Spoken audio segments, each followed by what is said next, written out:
কোথাও নদী পাড়ে ভাঙনের ভয়, কোথাও খাঁ খাঁ করছে পর্যটন কেন্দ্র, কোথাও আবার উধাও হয়ে গিয়েছে পিকনিক স্পট। আলিপুরদুয়ারের হলং, শিলিগুড়ির মাটিগাড়া, বাগডোগরার বুকে বিপর্যয়ের দগদগে ক্ষত।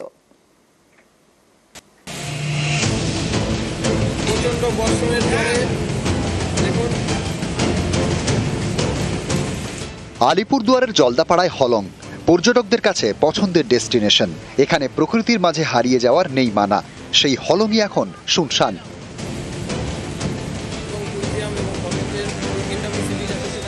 শনিবার নাগাড়ে বৃষ্টি, আলিপুরদুয়ারে ফুঁসে ওঠে হলং নদী, ভেঙে যায় কাঠের সেতু।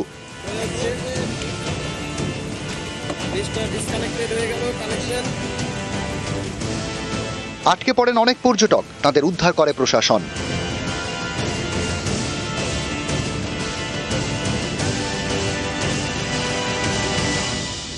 মাটিগাড়া থেকে কাঠের সেতু পেরিয়ে হলং, সেই কাঠের সেতু এখন ভাঙা, ফলে হোটেল বুকিং বন্ধ, খাঁ খাঁ করছে সরকারি ট্যুরিস্ট লজ। জঙ্গল সাফারির টিকিট কাউন্টারও বন্ধ। যেন এটা পরবর্তী সময়ে একটা স্থায়ী সেতু রূপে আমরা স্থানীয় বাসিন্দা হিসাবে দেখতে পারি, এটাই গভর্নমেন্টের কাছে আমাদের করজোড়ে নিবেদন। এবারে গিয়ে আমি অবশ্যই কথা বলবো যাতে দুটো দপ্তরের টানাপোড়েন না থাকে, সেই দিকটা আমি ভাববো। অবশ্যই আমরা চাইছি আবার পুরনো জায়গায় মানুষজন ফিরে যাক, পর্যটন ঠিকঠাক জায়গায় ফিরে যাক, মানুষজন যাতে ঘুরতে আসে। ডিপার্টমেন্টে আমরা বসতে হবে, আমাদেরকে বসে আমরা আলোচনা করে হলং বাংলো আপনারা যদি চান আগামী দিন অবশ্যই হবে, তো মন থেকে চাইতে হবে আপনাদেরকে। মাদারিহাট আপনার গেট থেকে এবং হলং গেট অফ দি যে সেকেন্ড ব্রিজ যায়, ওটা 25 মিটার স্প্যানের bridge. There is a severe damage to that bridge. নিচের পোল চলে গেল, সব লেবার লাগিয়ে এবং যা মিস্ত্রি লাগিয়ে আমরা ওদেরকে একটু তুলে তারপরে অ্যাগেন ফিটিং করতে হবে, because of safety of tourist. Because কেন কি প্রচুর গাড়ি যাবে ওখান থেকে।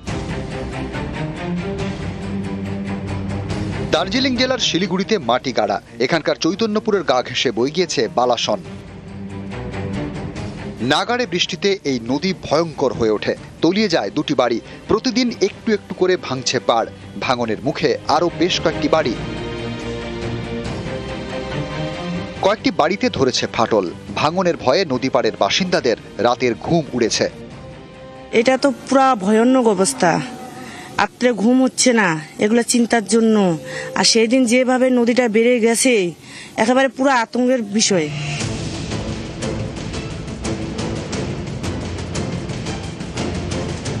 শিলিগুড়ির বাগডোগরায় তরায় পিকনিক স্পট। প্রতি বছর ডিসেম্বর থেকে ফেব্রুয়ারি একেবারে জমজমাট। বালাসনের স্রোতে এই পিকনিক স্পট উধাও, ভেঙে গিয়েছে সাঁকো। পিকনিক স্পটের নানা সরঞ্জাম, ভাঙছে পাড়। বিপজ্জনক অবস্থায় দাঁড়িয়ে মন্দির। यहाँ बहुत कुछ था, जो बाहर से टूरिस्ट लोग आता था तो यहाँ सब मनोरंजन करके निकल जाता था। तो अभी वो जगह है ही नहीं। ये कुछ दिन पहले पूरा बाढ़ी आ गया, सब उठा के ले गया। अब इसके लिए तो अब प्रशासन जो हमारा सरकार है, इसमें देखना चाहिए।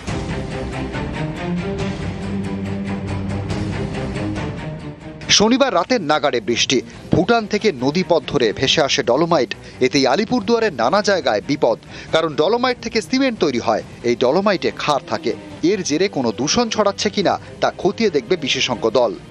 রোদ্রের পাওয়ারে ওই গাছগুলো ঝিমে ঝিমে মরে যাচ্ছে, আর সেখানে যে আমরা ঠিকঠাক ট্রিটমেন্ট করবো ট্রিটমেন্ট করতে পারতেছি না, কেননা ক্ষেতটা এখনো আমাদের ভেজা ভেজা ভাব ড্যাম আছে আর কি। সে পুলিটা কি আদৌ ঠিকঠাক আছে কিনা আমরা তো জানতে পারতেছি না। ডলোমাইট দিলে সেই অম্লতাটা কমে যাবে, তাহলে কোনো ফসলের পক্ষে উৎপাদনশীলতা কমে যেতে পারে। যারা এই ব্যাপারে অত্যন্ত পারদর্শী, ঠিক এই নিয়ে কাজ করছেন, সেরকম দুজন শিগগিরই আসবেন। যেসব জায়গায় এগুলো আছে তারা নিজেরা পর্যবেক্ষণ করবেন।